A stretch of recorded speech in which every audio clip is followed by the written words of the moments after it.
नमस्कार, आप देख रहे हैं हल्ला बोल। आपके साथ मैं हूं अंजना ओम कश्यप। हम बंगाल की सियासत पर हल्ला बोल करेंगे, लेकिन उससे पहले आपको इस वक्त की बड़ी खबर बता दें। पश्चिम बंगाल के मुख्य सचिव ने गृह मंत्रालय को चिट्ठी लिखकर नड्डा पर हमले के मामले में पूरी जानकारी दी है।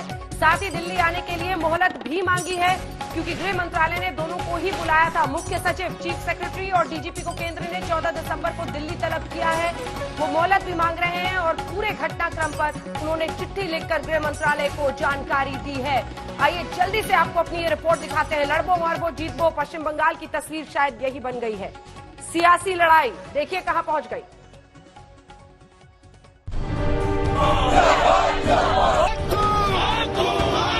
It was because of bulletproof vehicle that I was saved.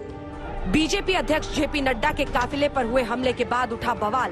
Bengal के चुनावी बिगुल में ऐसा शोर भर रहा है, जहां आर पार की लड़ाई में कोई राजनीतिक पार्टी अब किसी तरह के बवंडर से परहेज करती नहीं दिख रही।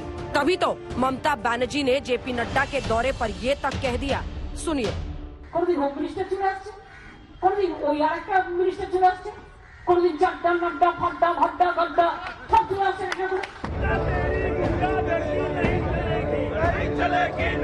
लगातार टीएमसी पर अपने कार्यकर्ताओं की हत्या का आरोप बीजेपी के तमाम नेता लगा रहे हैं। यहाँ तक कि बिहार की जीत के बाद प्रधानमंत्री ने सीधा बंगाल सरकार पर अलोकतांत्रिक तौर तरीके अपनाने का आरोप लगा दिया था। उनको लगता है कि भारतीय जनता पार्टी के कार्यकर्ताओं को मौत के घाट उतार करके वे अपने मंसूबे पूरे कर लेंगे। मैं उन सब से आग्रहपूर्वक समझाने का प्रयास भी करता हूं। मुझे चेतावनी देने की जरूरत नहीं है, क्योंकि वो काम जनता जनार्दन करेगी। अब बीजेपी अध्यक्ष जेपी नड्डा के काफिले पर हमले के बाद तो मुख्यमंत्री से लेकर कई केंद्रीय मंत्री ममता सरकार पर उंगली उठा रहे हैं। वेस्ट बंगाल की सरकार का ये कृत्य न केवल अराजकता की पराकाष्ठा को प्रदर्शित करता है, तो वेस्ट बंगाल के अंदर कानून व्यवस्था की गंभीर और बदहाल स्थिति को भी प्रदर्शित करता है। अब आपने हमारे राष्ट्रीय अध्यक्ष पर हमला करवाया, हमारे महामंत्रियों पर करवाया, जो दुनिया की सबसे बड़ी पार्टी के राष्ट्रीय अध्यक्ष हैं। क्या लोकतंत्र में लोकलाज सब खत्म हो गया है? आज सियासी बवाल कुछ और आगे बढ़ा, जब गृह मंत्रालय को बीजेपी अध्यक्ष पर हमले की रिपोर्ट देने के बाद पश्चिम बंगाल के राज्यपाल जगदीप धनखड़ ने ममता सरकार पर गंभीर आरोप लगाए। उन्होंने सीधा कहा, जहां आप अपना काम भूलेंगी, वहीं से मेरा संवैधानिक दायित्व शुरू हो जाता है। यदि अगर आप इस रास्ते से भटकती हैं, तो मेरे दायित्व की शुरुआत होती है। टीएमसी बीजेपी पर हिंसा फैलाने और अलोकतांत्रिक तरीके से बंगाल सरकार पर हमले का आरोप लगा रही है। इससे पहले भी ममता बनर्जी ने कभी बीजेपी के प्रचार पर बाहरी कहकर हमला किया, तो कभी हुंकार भरी कि बंगाल को गुजरात नहीं बनने दूंगी। बांग्ला के गुजरात बनाते हमरा देबो ना, देबो ना, देबो ना। যত ছোট ছোট হোটেল আছে তারা খোঁজ রাখুন, সব উঠেছে এবং তারা কেউ বাংলার লোক নয়। इस घमासान का चुनावों तक अंत नहीं, लेकिन लहूलुहान होती चुनावी लड़ाई लोकतंत्र की नींव के लिए ऐसा खतरा है, जो जीत हार की इस बाजी से कहीं बड़ा है। पश्चिम बंगाल में मचे बवाल पर इस वक्त सीधे हमारे साथ पश्चिम बंगाल के राज्यपाल जगदीप धनखड़ जी जुड़ रहे हैं। धनखड़ जी, बहुत स्वागत आपका आज तक पर। मेरा पहला सवाल आपसे यही, आपने कहा है कि ममता बनर्जी को समझना होगा, जहां से वो अपने काम को भूलेंगी, वहीं से मेरा दायित्व शुरू होता है। क्या ये सीधे सीधे राष्ट्रपति शासन के संकेत हैं जो आप जगदीप जी देना चाह रहे हैं ममता बनर्जी को? नहीं अंजना जी, मेरा साफ ये कहना है कि भारत के संविधान के तहत ममता जी का और मेरा कार्य क्षेत्र निर्धारित है। मेरा काम है भारत के संविधान को प्रिजर्व करना, प्रोटेक्ट करना, डिफेंड करना और पश्चिम बंगाल की जनता की सेवा करना। ममता जी का दायित्व है, ममता जी का ऑब्लिगेशन है। She must act in accordance with the constitution. जब तक ममता जी कॉन्स्टिट्यूशन के अनुसार काम करती रहेंगी, जब तक रूल ऑफ लॉ के अनुसार काम करती रहेंगी, राज्यपाल का कोई हस्तक्षेप नहीं हो सकता है। पर जब भी ममता जी कॉन्स्टिट्यूशनल प्रोविजंस का ट्रांसग्रेशन करेंगी तो मेरी शपथ को विंडिकेट करने के लिए, मेरी शपथ के तहत कार्य करने के लिए I will have to step in. अब राज्यपाल can not be post office और a rubber stamp. I can not fiddle in Raj Bhavan ऐसी परिस्थिति में जहां पर human rights are on flames, in flames, rule of law की धज्जियां उड़ाई जा रही हैं। आपने देखा होगा कल का जो कार्यक्रम हुआ उससे पूरे प्रांत में बहुत जबरदस्त संदेश गया है कि किसी भी राजनीतिक गतिविधि पर अंकुश लगाने के लिए वर्तमान शासन व्यवस्था सरकारी तंत्र का इतना दुरुपयोग कर सकती है। ये प्रजातांत्रिक व्यवस्था के लिए किसी भी तरीके से जायज तो ठीक नहीं है। ऐसी व्यवस्था होना हमें शर्मसार करती है। जी, लेकिन संविधान तो इस पे बहुत स्पष्ट है ना सर कि चुनी हुई सरकार के हाथों में ही प्रशासन के बागडोर होंगे और सरकारी तंत्र होगा। वो लकीर क्रॉस करने के लिए आपके लिए तभी सहूलत बनेगी जब राष्ट्रपति शासन लगेगा। नहीं, देखिए, संविधान के अंदर मर्यादा सबकी निश्चित है, मेरे मन में कोई शंका नहीं है। ममता जी निर्वाचित मुख्यमंत्री हैं, पर निर्वाचित मुख्यमंत्री कानून के दायरे से बाहर नहीं हो सकती। निर्वाचित मुख्यमंत्री के भारत के संविधान में कुछ उत्तरदायित्व हैं, उनको उनकी कुछ ड्यूटीज है राज्यपाल के प्रति। मैं वर्ड ड्यूटी पर एम्फसाइज अंजना जी इसलिए कर रहा हूं कि भारत के संविधान के अनुच्छेद 167 के अंदर लिखा हुआ है duties of the chief minister towards the governor. लगातार यदि अगर वो ड्यूटीज को परफॉर्म नहीं कर रही है और एक के बाद आप देखेंगे public servants are acting as political workers, police and administration is totally politicised, तो हम किस प्रकार से कह सकते हैं कि governance is in accordance with the constitution. और इन बातों के लिए मैं लगातार ममता जी को आगाह करता रहा हूं, लिखित में उनको कहता रहा हूं। अब आप देखिए, जो भी प्रश्न उनसे पूछा जाता है उसका जवाब न देना is not acting in accordance with the constitution. आपको एक उदाहरण देता हूं, बंगाल ग्लोबल बिजनेस समिट है, 5 साल के अंदर हजारों करोड़ रुपया खर्च कर इनका आयोजन किया गया और यह दिखाया गया कि 12 लाख करोड़ से ज्यादा का इन्वेस्टमेंट आया है।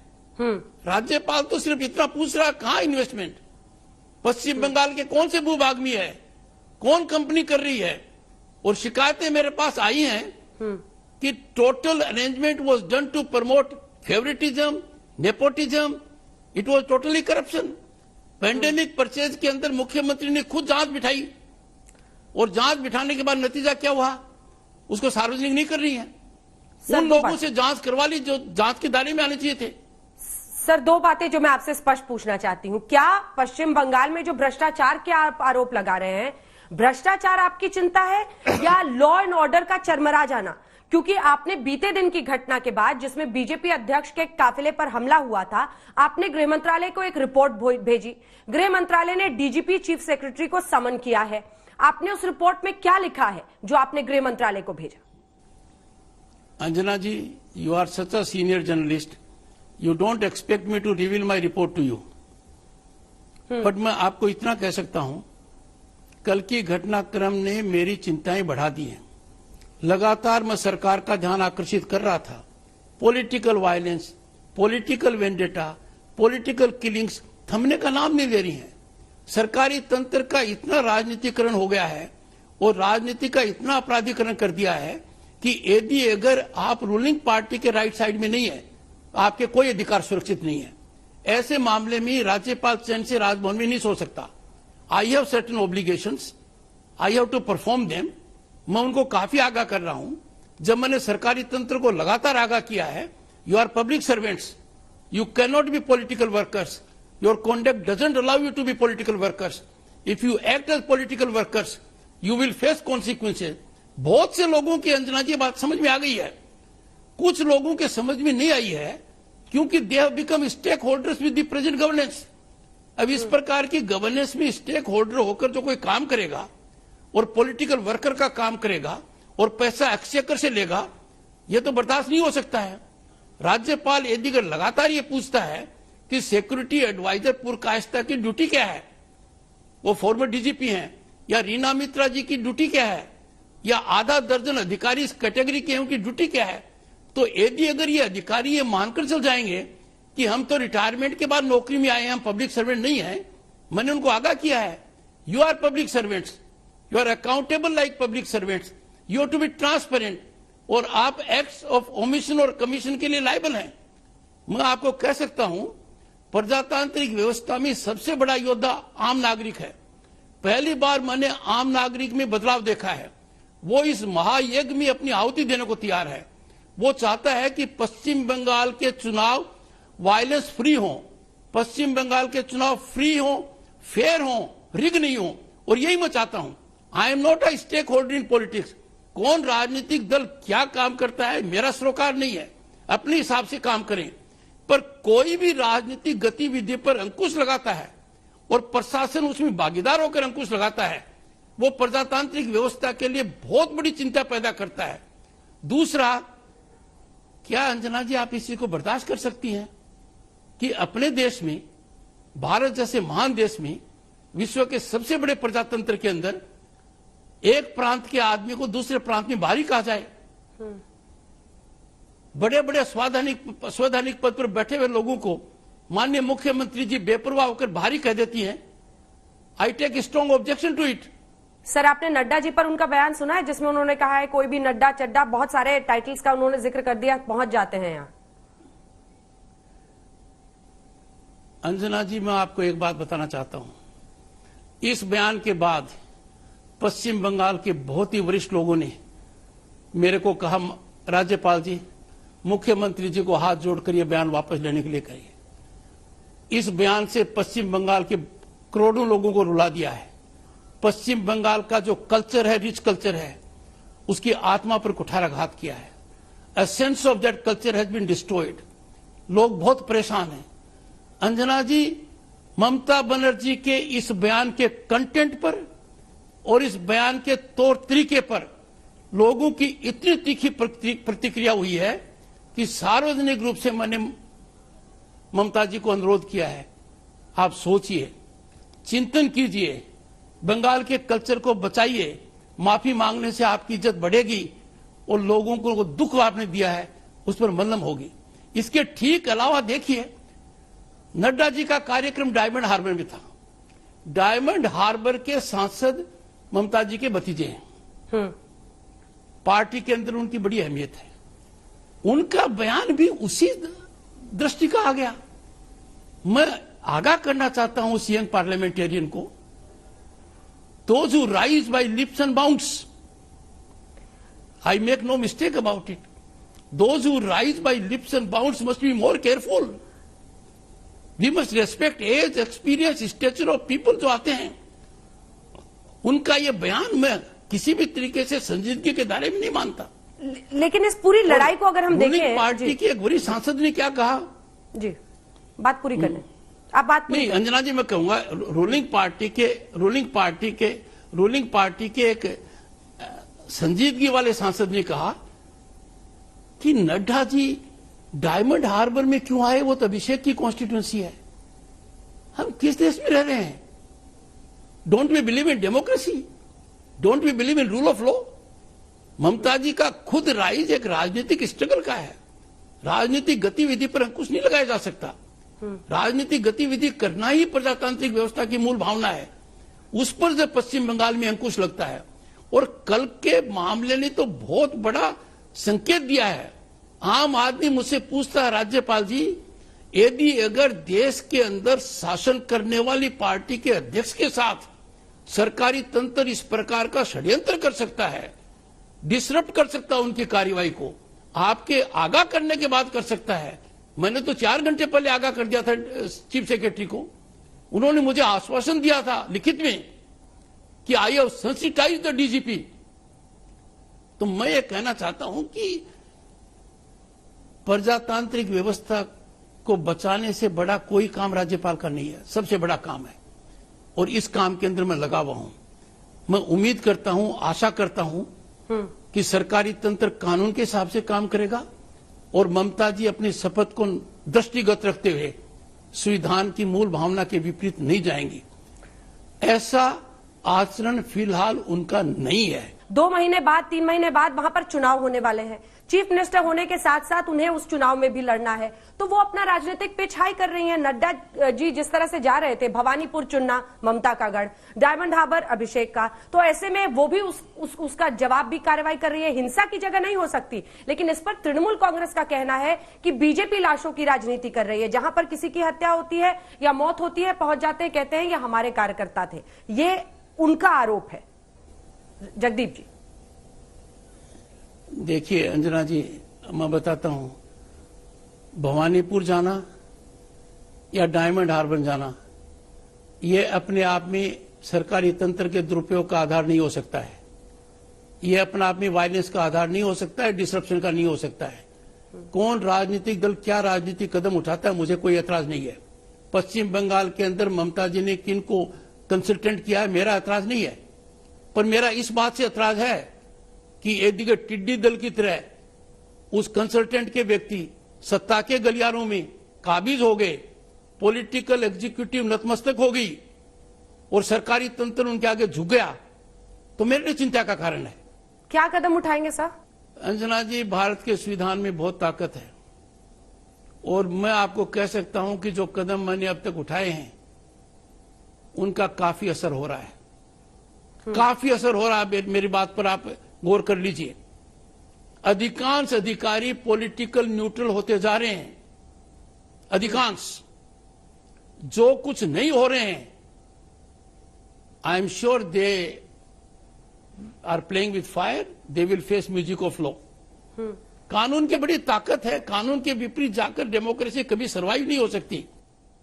लेकिन इसी वजह से जगदीप जी वो आप पर भी, राज्यपाल जी, वो निजी आरोप लगाती हैं कि आप बीजेपी की शह पर काम कर रहे हैं। क्या है ये लड़ाई? केंद्र वर्सेस ममता सरकार है या राज्यपाल वर्सेस ममता सरकार है या बीजेपी वर्सेस ममता सरकार है? देखिए, मैं आपसे कहता हूं, you are such a senior journalist, मैं जो भी मेरा कदम उठाता हूं राइटिंग में उठाता हूं।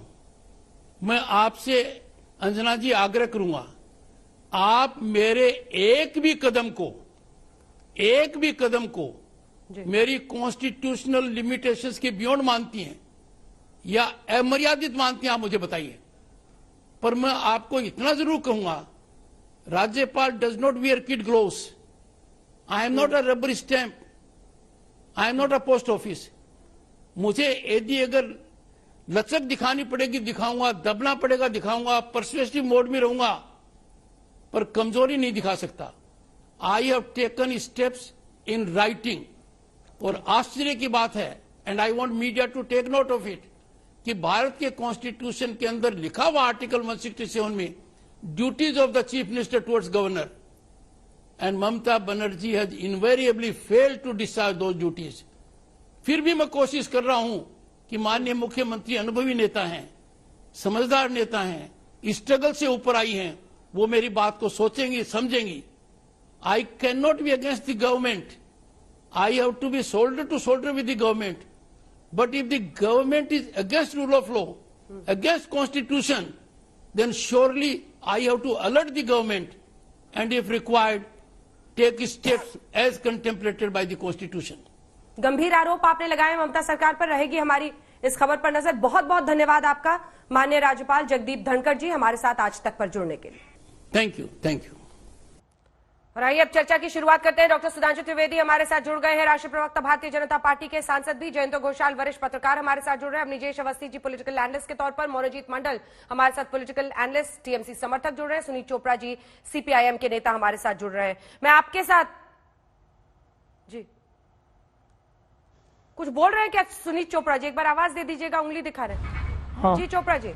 मेरा ये कहना है, मैं सीपीआईएम के ओर से इस वक्त नहीं बोल रहा हूँ क्योंकि मेरे को पार्टी परमिशन लेनी पड़ती है इस काम के लिए। ठीक है सर। तो मैं एनालिस्ट के रूप में बोल रहा हूँ। ठीक है सर, आपने स्पष्ट कर दिया, अच्छी बात है। जल्दी से आपके पास आ रहे हैं मंडला, ये जो नड्डा और उसके आगे 10-15 टाइटल, ये बंगाल वर्सेस बाहरी बनाने की क्या जरूरत है इसको?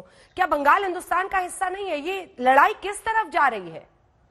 नहीं, सबको इतना दुख लगा। ये एक काइंड ऑफ नर्सरी टाइम। आपको एक गाना में सुना दूं, थोड़े किशोर जी के गाना है, डिम नहीं थे सिंह नहीं तो नफ्तर सिंह गाए चका लगा चका हम्मा हुम्मा अगर ये गाना सुनोगे जनता को समझ में आ जाएगी, गाना सुनोगे तो लगेगा अरे कौन गा रहा है, लेकिन ये बहुत अच्छा गाना है। देखिए ममता जी, एक पॉलिटिकल रैली हुआ था, बहुत इमोटिव रैली हुआ था, उसे नड्डा गड्ढा चड्डा, एक आप कह सकते हो खराब राइम है, लेकिन एक नर्सरी राइम की तरह मुझे लगता है। The same thing was said by Abhishek Banerjee. क्या लग रहा है आपको? नड्डा गड्ढा एक नर्सरी राइम की तरह, ये अनकुत नर्सरी हम कह सकते हो, खराब है बहुत, लेकिन एक नर्सरी राइम की तरह गाना गा के सुना दिया ना, इस तरह का नर्सरी राइम हमारे पास है, लेकिन अच्छे हैं, आप ये कह सकते हो अच्छा नहीं है, लेकिन ये बात में नहीं ठीक है, पूरा कर लीजिए। इतना जलवा ये बन में इतना जुनून क्यों है, मेरे को ये समझना चाहिए। अरे ये लैंग्वेज आपके जो पार्टी के लोग हैं, जो संसद से चुने हुए हैं, लगातार पिछले 2-3 सालों से इस तरह से भाषण देते हैं, भड़का वाले भाषण देते हैं, लोगों को मारने के धमकी देते हैं, पुलिस को मारने के लिए धमकियां देता है। गवर्नर साहब, आप एक भी ट्वीट दिखा दीजिए आपकी दिलीप घोष को एक बोला कि तुम इस तरह का बात नहीं कर सकते हो, एक ट्वीट दिखा दीजिए।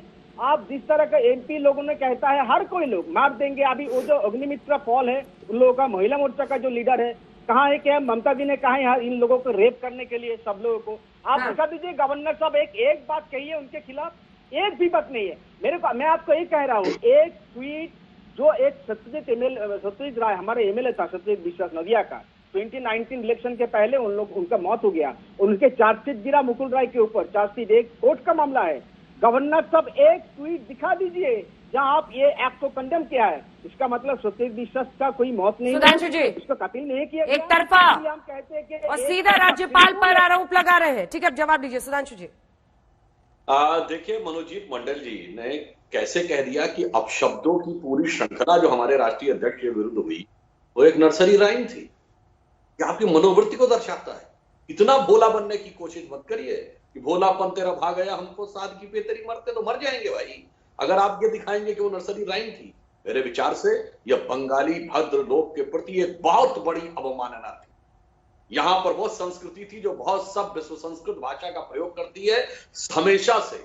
मतलब हिंदी फिल्मों में भी जो बंगाली लोग रहे, उन्होंने क्या क्या क्लासिकल फिल्में बनाई, और आज ये ऐसी भाषा बोल रहे हैं। और आप कह रहे हो सही। अब आता हूं राज्यपाल के ऊपर। देखिए, राज्यपालों की नियुक्ति संविधान में किस लिए की गई थी? इस बात को सुनिश्चित करने के लिए कि राज्य में संवैधानिक व्यवस्था का अनुपालन सुनिश्चित हो सके। अब मैं ईमानदारी से सिर्फ एक घटना याद दिलाता हूं। यदि किसी राज्य की मुख्यमंत्री या एलानिया पब्लिक मीटिंग में कहे कि प्रधानमंत्री का फोन आया और मैंने तो फोन लिया ही नहीं, आप बताइए ये संवैधानिक व्यवस्था की खुलेआम अवमानना है कि नहीं? मतलब आप तो डंके की चोट पे कह रही हैं कि हम तो संवैधानिक व्यवस्था को नहीं मानते, प्राइम मिनिस्टर का फोन आएगा हम नहीं मानेंगे। तो जिस दृष्टि से आप जो करने का प्रयास कर रहे हैं, और एक और बात जो कहते हैं साहब षड्यंत्र था, ये बताइए अभिषेक बनर्जी जी की कॉन्स्टिट्यूएंसी जो गढ़ है टीएमसी का, उसमें भी जिस इलाके में हमला हुआ उस इलाके का कॉन्फ़िगरेशन देख के उन बूथों पे 100% वोट लगभग टीएमसी को मिला होगा, भाजपा को तो इक्का दुक्का वोट मिला होगा। यानी इनके इलाके, बोलिए ना सर, इनके पर्दादारी क्यों कर रहे हैं? जब इशारा कर ही रहे हैं तो खुल के बोलिए फिर। अंजना जी, समझने वाले समझ रहे हैं, ना समझे वो अनाड़ी। अरे सर, रोज यही मुहावरा सुनाते हैं आप, रोज यही गाना सुनाते हैं। मैं तो कह रहा हूं ना, इसमें कोई समझने की जरूरत है? साफ साफ कह रहा हूं कि आपने जिस वर्ग को लेकर इस देश में घरघोर सांप्रदायिक राजनीति की है, मुस्लिम वर्ग को लेकर की है, उसी क्षेत्र में आपने ये करवाया। और दुर्भाग्य की बात है कि अभिषेक बनर्जी का क्षेत्र मुस्लिम बाहुल्य क्षेत्र, साफ मैं कह रहा हूं, जहां से भाजपा को बूथों पर कोई वोट नहीं मिला होगा कभी, और आप कह रहे हैं कि वहां भाजपा ने करवाया। ठीक है, और करवाया इस पर तो आपकी पुलिस इंटेलिजेंस अभी तक 24 घंटे के बाद कोई रिपोर्ट क्यों नहीं दे पा रही? ठीक है, लॉर्बो मोर्बो जीतपुर की ये लड़ाई जल्दी से जरा आपको दिखा देते हैं, जिससे आप समझ जाएंगे कि दोनों ही पक्ष की तरफ से आरोप क्या लगते रहे हैं। बीजेपी का कहना है राष्ट्रीय अध्यक्ष को सुरक्षा नहीं मिली, टीएमसी का कहना है कि ऑडियंस नहीं मिलता तो ऐसी नौटंकी करके ड्रामा बनाने की कोशिश में फिराक में बीजेपी लगी हुई है। बंगाल के इस घमासान में दोनों ही तरफ के आरोप हम आपको दिखा रहे हैं। बीजेपी का यह आरोप है कि बंगाल में कानून नाम की चीज ही नहीं है, लॉ एंड ऑर्डर पूरी तरह से ध्वस्त हो चुका है। टीएमसी की तरफ से बयान दे दिया ममता बनर्जी ने, कभी चड्डा नड्डा फड्डा, बहुत सारी बातें टाइटल देते हुए सब यहां पर पहुंच जाते हैं। इधर बीजेपी का कहना है असहिष्णुता ममता का ही दूसरा नाम है। टीएमसी का कहना है हिम्मत है तो बंगालियों को की मदद से आप यहां पर लड़ो। बाहरी लोगों का आरोप वो पहले ही लगा चुकी हैं कि बीजेपी एक बाहरी पार्टी है जो यहां पर आ रही है। बीजेपी का कहना है बदलेंगे और बदला लेंगे। टीएमसी कह रही है बदला नहीं बदल दो अगर तुमको लेना है। तो ये है दोनों ही पार्टियों की तरफ से। इससे पहले ममता बनर्जी ने, जो हमने आपको दिखाया, भी कहा था कि मैं पश्चिम बंगाल को गुजरात नहीं बनने दूंगी। तो ये है वो सियासी लड़ाई जो दोनों ही पार्टियों की तरफ से यहाँ पर चल रही है। और इसी में जल्दी से आपके साथ अपनी जयेश अवस्थी जी शुरुआत करते हुए, सवाल तो ये है कि ममता बनर्जी और उनके ब्रांड ऑफ पॉलिटिक्स ने ही वाम दलों के किले को वहां पर ध्वस्त किया। एक बहुत बड़ा ऑडियंस है उनका, इसीलिए अचानक एंट्री करके आपको लग रहा है कि पूरी इन 2-3 महीनों में पूरी तस्वीर बदल जाएगी। तो क्या बीजेपी अति उत्साहित हो रही है? अंजना जी, आज तो आप कुछ पोल कर रही हैं, सर्वश्रेष्ठ नेता, सर्वश्रेष्ठ हीरो हीरोइन। आप एक और पोल करिए, the quote of the year. आज जो मनोजीत मंडल ने कहा कि ममता बनर्जी ने नर्सरी राइम गाई वहां पर, ये कोई अपमान नहीं था दल के राष्ट्रीय अध्यक्ष का। It was a quote of the year कि वो नर्सरी राइम के बारे में तो कुछ पता नहीं है ना, नर्सरी राइम गा रही थी ममता बनर्जी एक पॉलिटिकल रैली में। This is a quote of the year. And number 2, जो आपने अंजना जी सवाल पूछा है, आप एक बात जान लीजिए, ममता जी का संघर्ष ही नहीं, वाम मोर्चे की सरकार ने ममता बनर्जी और उनके दल के लोगों के साथ जिस तरीके से हिंसा की राजनीति की थी, राइटर्स बिल्डिंग में उनको बाल पकड़ करके खींचा गया था, उसके खिलाफ बंगाल की जनता ने ममता बनर्जी का साथ दिया था। आज वही बंगाल की जनता ममता बनर्जी की उसी हिंसक राजनीति का बिल्कुल पूरी तरीके से बदल देने के लिए मानसिक रूप से संकल्प ले चुकी है, जिसका एक झांकी लोकसभा चुनाव में 2019 में देख चुके हैं, जहां पर 18 सीटें जीतती है बीजेपी और 10 से 40% तक के वोट परसेंटेज पर पहुंचती है। बंगाल का भद्रलोक इस तरीके की हिंसा की राजनीति, इस तरीके की मर्यादाहीन भाषा, इस तरीके की नर्सरी राइम में विश्वास नहीं करता है। बंगाल स्वामी विवेकानंद का है, गुरुदेव रविन्द्रनाथ टैगोर का है, चैतन्य महाप्रभु का, महर्षि अरविंद का है, रास बिहारी बोस का है। ये बंगाल वो बंगाल नहीं है ममता बनर्जी जिसको अपना ये ममता बनर्जी का बंगाल नहीं है। बंगाल की भाषा सबसे मधुरतम भाषा है भारत की सभी भारतीय भाषाओं में। वहां पर इस तरीके की बात चल ही नहीं सकती, स्वीकार ही नहीं कर सकता बंगाल का व्यक्ति। चोपड़ा जी, लड़ाई तो पूरी तरह से बीजेपी वर्सेस टीएमसी हो गई है। और निराशा में अगर वो नर्सरी राइम गाने लग रही हैं, तो ये इससे ज्यादा और कुछ हास्यास्पद बात नहीं हो सकती। ठीक है चोपड़ा साहब जी, इनकी लड़ाई में आप लोग कहीं नहीं दिख रहे हैं। सवाल ये है कि जब लड़ाई हो रही है जनतंत्र के लिए, लड़ाई हो रही है कि हम कानून के अनुसार चलें, और हम तो उम्मीद करते हैं कि बीजेपी ममता से ही सीखे कि क्या होता है जब इनकी हरियाणा की सरकार की तरह कुछ हो रहा है। आपको मालूम है अभी किसानों के साथ क्या नहीं किया गया, जो बिल्कुल कॉन्स्टिट्यूशनल राइट्स के खिलाफ था। कैसे उनको पंजाब के लोगों को हरियाणा में आने नहीं दिया। वाम दलों ने हाईजैक कर लिया है। कोई किसी ने हाईजैक नहीं किया है। मैं आपको बता देता हूं कि मैं भी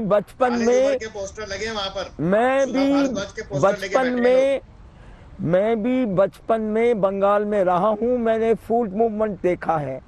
मैं सेंट जेवियर्स कॉलेज का स्टूडेंट रहा हूं, वहां का गोल्ड मेडलिस्ट रहा हूं। तो मैं आपको बता सकता हूं कि बंगाल की जनता किसी भी तरह से, चाहे वो गवर्नर हो चाहे वो कोई हो, बंगाल की जनता इस तरह की राजनीति को बहुत लंबा बर्दाश्त नहीं करती है। मैं आपको बता सकता हूं कि राकेश सिंह का नाम नहीं लिया गया। एक केस उन 3 केसेस में राकेश सिंह के बारे में है, जिन्होंने कुछ ऐसे ही भाषण दिए जैसे कि दिल्ली में दिए गए थे, और उन भाषणों के नतीजे से दिल्ली में राइटिंग हुई। तो मेरा ये कहना है कि कम से कम बंगाल की जनता ऐसी नहीं है कि उनके बारे में झूठ बनाया जाए, उनके ऊपर केस ना हो। राकेश सिंह पे केस हुआ है, और मैं चाहूंगा कि बीजेपी वाले बताएं कि इनके आदमी पे क्या केस हुआ है। ठीक है जयंत साहब, एक कमेंट आपसे, उसके बाद से इसका जवाब मैं लूंगी सुधांशु जी से। मेरे पास मेरा जवाब, मैं तो हाँ अकेला हाँ हूँ ना। लूंगी दादा, लूंगी। देखिए जयंत जी, पश्चिम बंगाल की जनता के बारे में हर कोई देखिए, दावा मैं करता है। बहुत एक सेकंड, सवाल बहुत सुन संक्षेप लीजिए। में सब दावा करते हैं कि हम जानते हैं पश्चिम बंगाल की जनता ऐसी नहीं है, ऐसी है। वो कहते हैं ऐसी नहीं है, ऐसी है। कैसी है? एक न्यूट्रल एनालिस्ट के तौर पर आपको क्या लगता है, क्या बीजेपी इनरोड्स बनाने में कामयाब हो रही है? देखिए, सबसे पहले मैं ये कहना चाहूंगा कि कोई लीडर के खिलाफ या कोई वर्कर के भी अगर कोई हिंसा हो जाए या वायलेंस हो, I should condemn it first, irrespective of party line. Nadda ji के मतलब अटैक होगा तो आई शुड कंडेम दैट। और कोई बीजेपी लीडर क्यों, किसी वर्कर के खिलाफ ही नहीं होना चाहिए। लेकिन ये भी इंफॉर्मेशन पूरी होना चाहिए कि ये जो इशू है इसमें ममता बनर्जी कह रहे हैं कि टीएमसी इज नॉट इन्वॉल्व्ड, और 3 इन्वेस्टिगेशन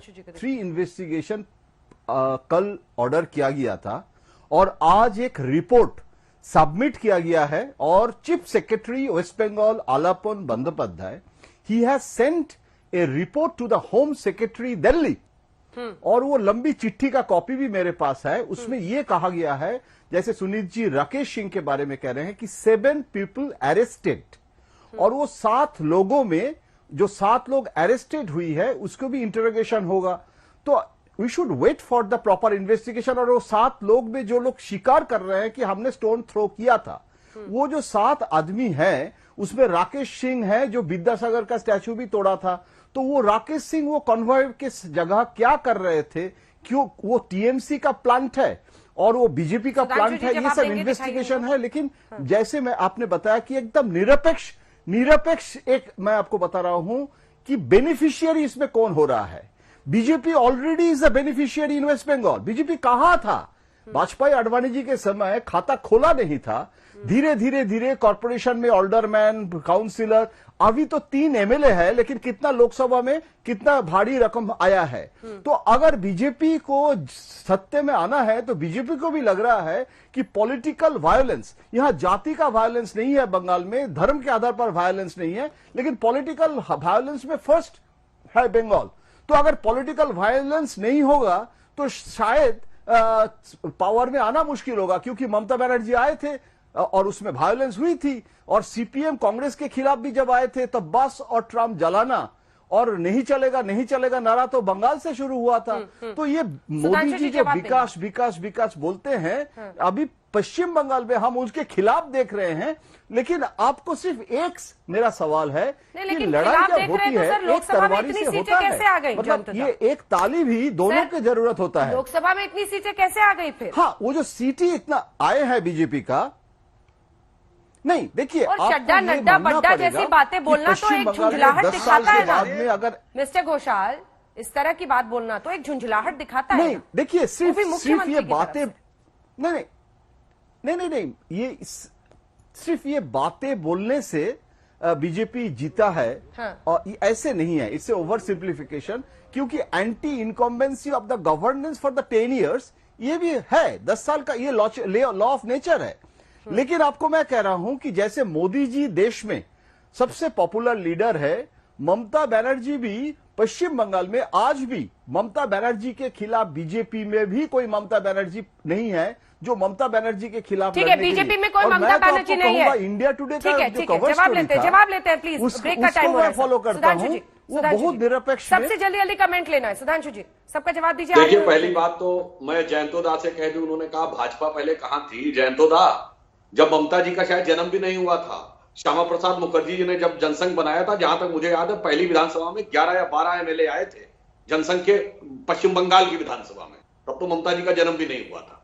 अब आज की बात मैं कह रहा हूं, यदि बेनिफिशियरी की बात कहें तो जो ममता जी के साथ हुआ, जैसे बताया गया कि राइटर्स बिल्डिंग में उनको खींचकर किस तरीके से लाया गया, अभी अवस्थी जी बता रहे थे, वो क्या बेनिफिशियरी बनने के लिए ममता जी ने किया था। और फिर जो लोग बेनिफिशियरी की बात करते हैं, आज वो ये कह दें कि पूरे देश में जो तथाकथित मॉब लिंचिंग की जितनी बातें करते थे उसमें भी बेनिफिशियरी एंगल देखते हैं कि नहीं। मुझे हाँ या ना में उत्तर चाहिए, अन्यथा ये नहीं हो सकता कि एक बंगाल में कुछ और देश में कुछ और मैं मनोजीत मंडल जी और जयंत दोनों से कहूंगा, ये आप अंदरूनी बाहरी की बात करें। अरे श्री अरविंदो ने कहा था कि हिमालय मेरा मणिमुकुट है, विंध्याचल मेरी मणिमेखला है, पूर्व और पश्चिम घाट मेरे जंघाएं हैं, पैर हैं। मैं भारत हूं जहां से वंदे मातरम कहा गया, जहां विवेकानंद ने कहा गर्व से कौन हिंदू है, जहां से श्यामा प्रसाद मुखर्जी कश्मीर में जाके बलिदान दे दिए। क्या हो गया है कि आज हम जो बाहरी है उस रोहिंग्या पे क्यों नहीं बोलते, उस बांग्लादेशी घुसपैठिए पे क्यों नहीं बोलते जो सर बाहरी। और अभी जवाब देंगे आपको। जवाब अरे मेरे को देने दीजिए ना जवाब। नहीं क्या आपको मालूम है कि श्यामा प्रसाद मुखर्जी इस तरह से डिबेट नहीं होते यार, मेरे को बोलने दीजिए। देखिए आपको बाहरी क्यों कहा जाता है? गुरुदेव रविन्द्रनाथ टैगोर का बाग प्लेस आपने कह दिया शांति निकेतन, उनको क्यों लाना चाहिए? और काल परसों ये कहा नड्डा जी, काल क्या कहा? गुरुदेव को नोबेल प्राइज मिला दिसंबर माह से। आपको जानकारी नहीं है तो पूछ लीजिए, क्यों इंसल्ट करते हो? और बोलना ही क्यों चाहिए? अरे नहीं, मेरे को बोलने दीजिए, किसी को नहीं रोका अंजना जी, मेरे को बोलने दीजिए। आप डिबेट करते हो इस तरह का हड्डा चड्डा नड्डा गड्ढा पे, जिससे मिट्टी का रसगुल्ला के लेके आप 3 दिन डिबेट किए होती। कोई डिस्कोर्स होता है, सीरियस डिस्कोर्स के पार्ट होते हैं। बगल में कोई इसके बारे में चर्चा नहीं कर रहे हैं। ये जो अरेस्ट हुआ बिल्कुल सही है, लेकिन आपको तो ये सुनना नहीं चाहिए। पड़ेगा सुधांशु जी, एक टाइम ब्रेक लेना पड़ेगा। शुक्ला जी और मनीष शुक्ला का कातिल भी पकड़ा गया। जेपी नड्डा बीजेपी अध्यक्ष के बाद अब गृह मंत्री अमित शाह भी बंगाल जाने वाले हैं। सियासी बवाल बढ़ रहा है, चुनाव करीब है, इसी पर आप हल्ला बोल में देख रहे थे बहस। देखते रहिए आज तक।